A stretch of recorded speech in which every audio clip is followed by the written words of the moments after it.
जी अस्सलाम वालेकुम स्टूडेंट्स, कैसे हैं आप लोग? सब ठीक हैं? आज हमारा लेक्चर नंबर 11 है जी।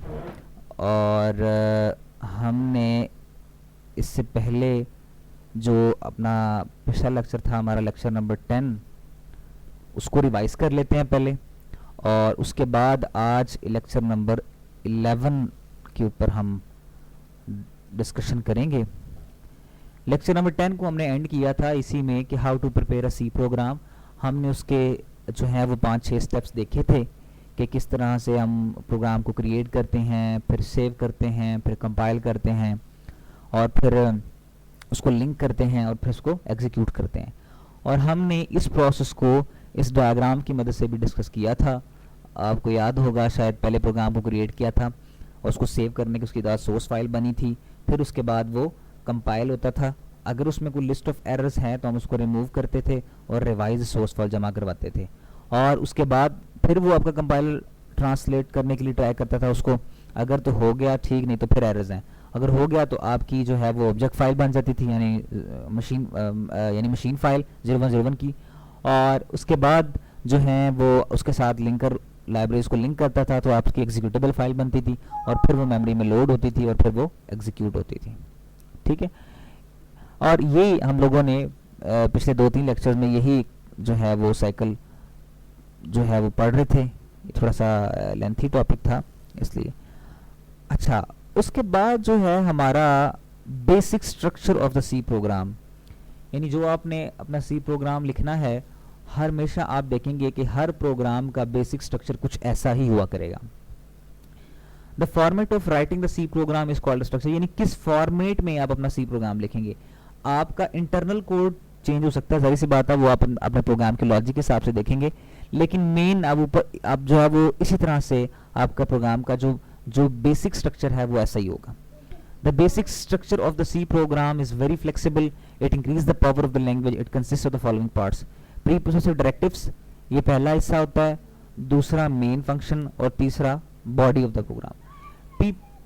प्री प्रोसेसिव डायरेक्टिव्स भी आप तकरीबन हर प्रोग्राम में ऐड करते हैं, लेकिन ये भी डिफरेंट हो सकते हैं कि जैसे यहाँ पर आपका है, यानी थोड़ा सा लेटर एक्सप्लेन करता हूँ, ये भी चेंज हो सकते हैं।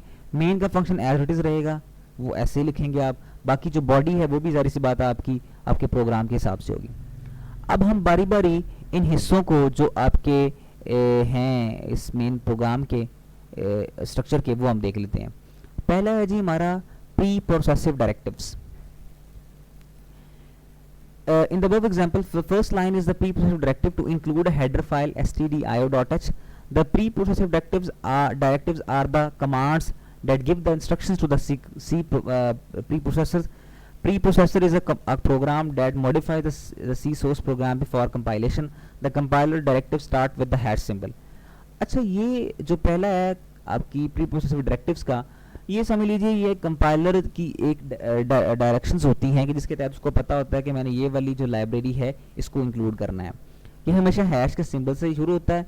इंक्लूड का आप एज इट इज लिखते हैं, हैश और इंक्लूड, उसके बाद आप उस लाइब्रेरी का नाम लिखते हैं।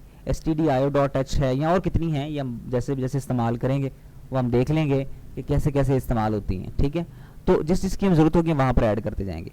उसके बाद मेन का फंक्शन आएगा। इस मेन का फंक्शन का बेसिक पर्पस क्या है कि आपके प्रोग्राम की जो एग्जीक्यूशन है, यानी जब आपका प्रोग्राम एग्जीक्यूट हो जाता है, पीछे आपने देखा था एक पूरा वो साइकिल, तो जब एग्जीक्यूशन है वो यहाँ से स्टार्ट होती है, मेन के फंक्शन के अंदर आकर वो पहली जो लाइन होती है उसको एग्जीक्यूट करना शुरू कर देता है। इसका मतलब ये है कि अगर मेन का फंक्शन आपके प्रोग्राम में नहीं है तो वो एग्जीक्यूट नहीं होगा। उसके बाद तीसरा हिस्सा है सी स्टेटमेंट्स। जो भी आपके प्रोग्राम की स्टेटमेंट्स होंगी, जो भी उसका कोड होगा वो आप इसके अंदर लिखेंगे, उसको हम बोलते हैं सी स्टेटमेंट्स। और ये सी टर्मिनेटर लिखा हुआ है जहाँ पर आपकी स्टेटमेंट एंड होती है, उसके एंड पर आप डालते हैं सेमीकोलन, उसको हम बोलते हैं स्टेटमेंट टर्मिनेटर, जो ये बताता है कि आपकी स्टेटमेंट यहाँ पर आकर एंड हो रही है और इससे आपके बाद नेक्स्ट स्टेटमेंट जो है वो स्टार्ट होगी। अच्छा, the second line is the main function. The main function is the place where the execution of the C program start. When the program is executed, the control enter in the main function and start executing its main statements. कि वो main वो वाला function है जहाँ से आपके programme की execution start होती है। अगर वो नहीं है तो एग्जीक्यूशन भी नहीं होगी। उसके अंदर एंटर होकर जो पहली लाइन है उसको एग्जीक्यूट करता है। The statements of the program written the curly braces, ये आपने देखा ऊपर के ये एक करली ब्रेस है, ये करली ब्रेस है, इसके अंदर जो कुछ भी आप लिखेंगे वो आपकी सी स्टेटमेंट्स होंगी। Curly braces, the curly braces is called open braces and close braces, ये वाली जो ब्रैकेट है इसको हम ओपन ब्रेसेस, इसको क्लोज ब्रेसेस कहते हैं, इसके अंदर आप लिखते हैं। The braces are also known as delimiters, delimiter का सवाल भी कहीं था पेपर में आया है कि डिफाइन द डेलीमीटर्स, तो उसका भी जवाब यही है। These statements are collectively known as the body of the program, उन तमाम स्टेटमेंट्स को मिला दिया जाए तो उसको हम बोलते हैं बॉडी ऑफ द प्रोग्राम।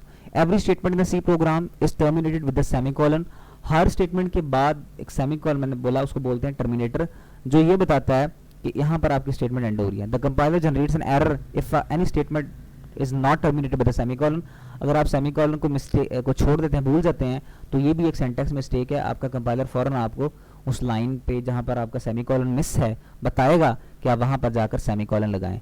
तो ये आपके बेसिक स्ट्रक्चर है आपके सी प्रोग्राम का।